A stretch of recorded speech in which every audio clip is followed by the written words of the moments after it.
Want to make sure you never miss a new release from the official Creepypasta.com YouTube channel again? Be sure to subscribe and hit that bell to turn on notifications.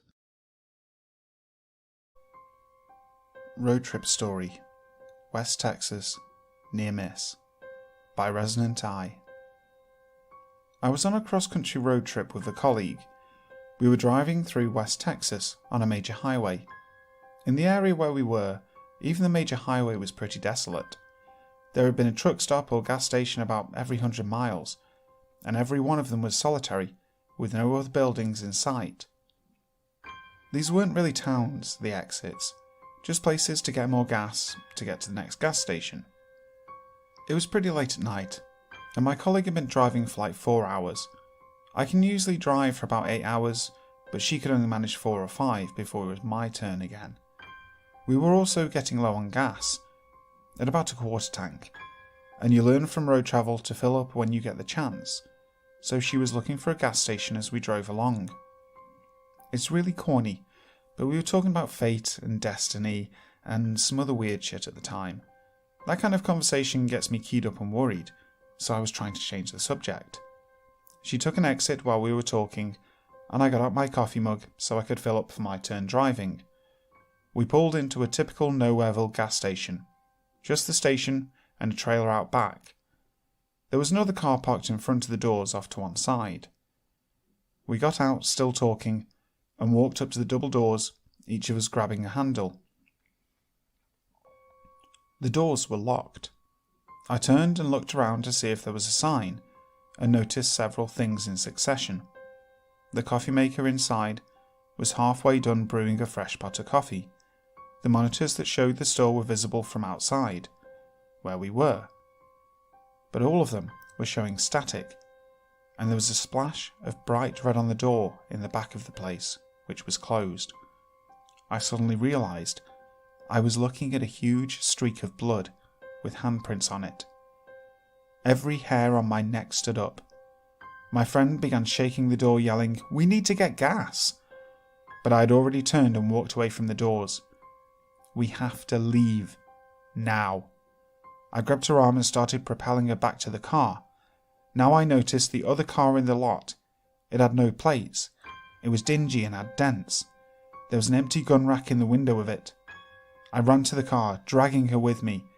She seemed to take forever to open her door and get in. The whole time she kept saying, "But we need gas," while I tried to explain to her, "There's blood in there. Blood." After what seemed like a year, she pulled the car out. When we were backing up, I saw through the windows that the back door in the gas station was opening. We had pulled away before anyone came out though, thankfully. I freaked out until we were 20 miles down the highway. I tried to call the police but had no signal. I didn't get a signal until we had driven about 40 miles and got to a truck stop. Again, not in a town, just a building on its own in the middle of nothingness. I called the cops. They thanked me, and I never heard anything more about it. To this day, I feel like if I hadn't freaked out, we probably would have met the robber, or whoever was in the back room of that place.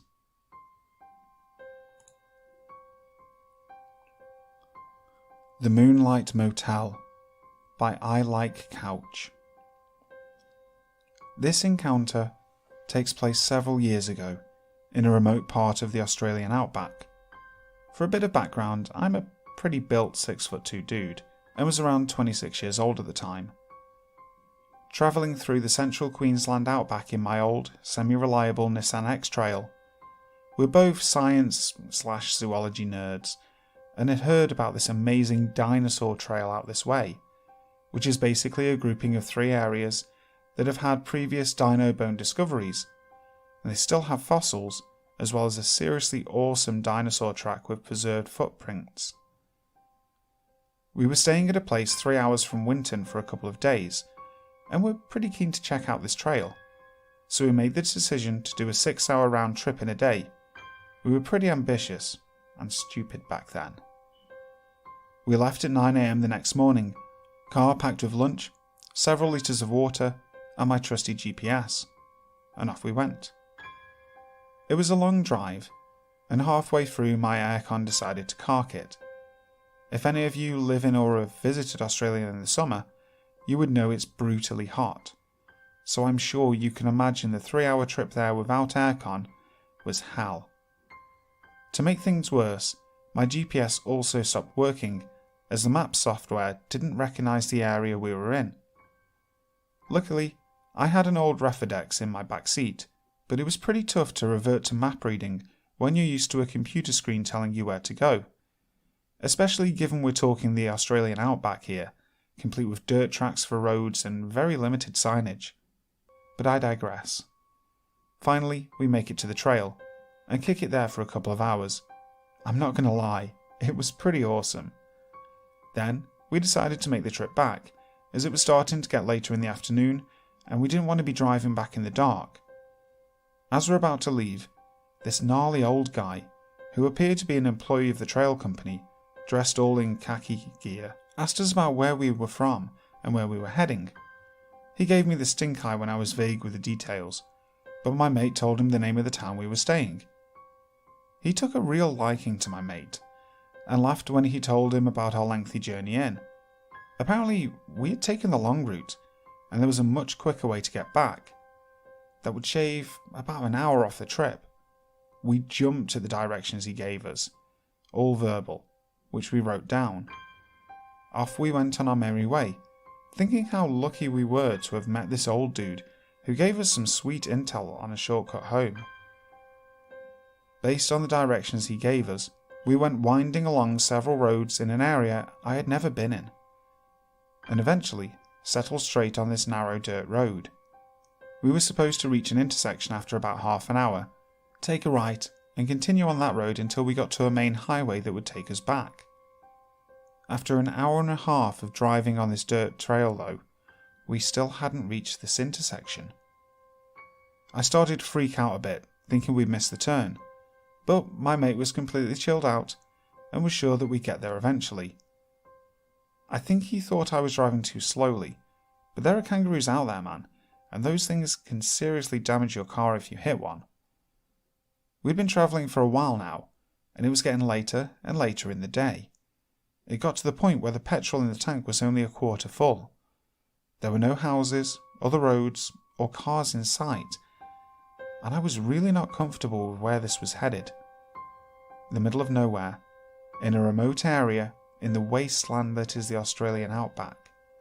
There weren't even any trees, only this dirt road and desolate dry brushland as far as the eye can see.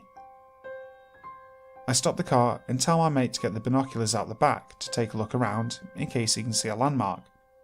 Yes, I carry binoculars in my car.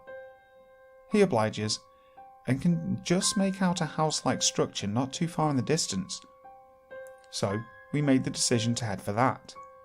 We figured it could be a house and maybe the people would be nice enough to give us some petrol to top us up, and some better directions out of there. As we neared this structure, it became apparent that it was not a house at all.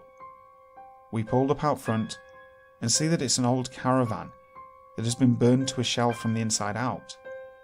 It's still got 3 blackened partial walls up though, so we can't see all the way in, and it looks like someone's been there recently, because there are animal bones strung up all over the place, and a cow skull at the entrance to the caravan. Some of the animal bone things even have grass or horsehair woven into them, and they were arranged like decorations. Then we see this hand-painted sign that's been staked into the ground, with the words, "Moonlight Motel," on it. My alarm bells are ringing loud and clear. I nudge my friend and say let's get the fuck out of here, but he's distracted by something in the distance. It's a car, coming in the direction we had just come from. It's kicking up a ton of dust, which indicates that it's coming towards us fast. It is at this point that we both hear this creepy scratching sound coming from the burned out caravan, like someone is scratching at the wall from the inside. I move a little closer to try and see what it is, and there's a person in there, peeking out at us from a hole in the damaged wall. Then, This childlike voice, that is obviously a grown man imitating a little girl, giggles and says, "Are you coming to play with me?" My mate and I both look at each other and book it out of there, back to the inner sanctum of the X-Trail. Just as I'm about to reverse out, the other car stops just behind my car with the high beams on. I can't see the driver, but they're in my way, so I can't reverse out of there from where I'm stationed. I have no choice but to drive forward and turn around that way, narrowly missing the staked motel sign.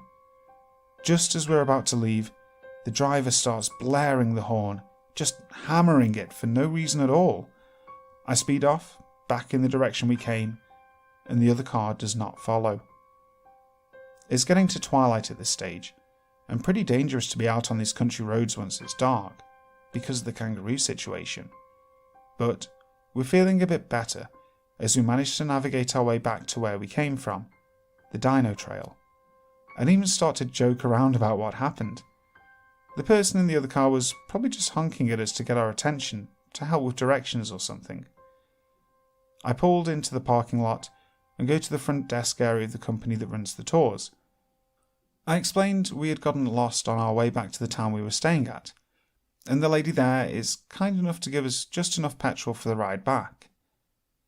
I couldn't help myself, and mentioned to her that her workmate is a real jerk for giving us those weird directions. We figured that there was no way we missed up the advice he'd given us, and she gives me a weird look and asks me to describe the guy.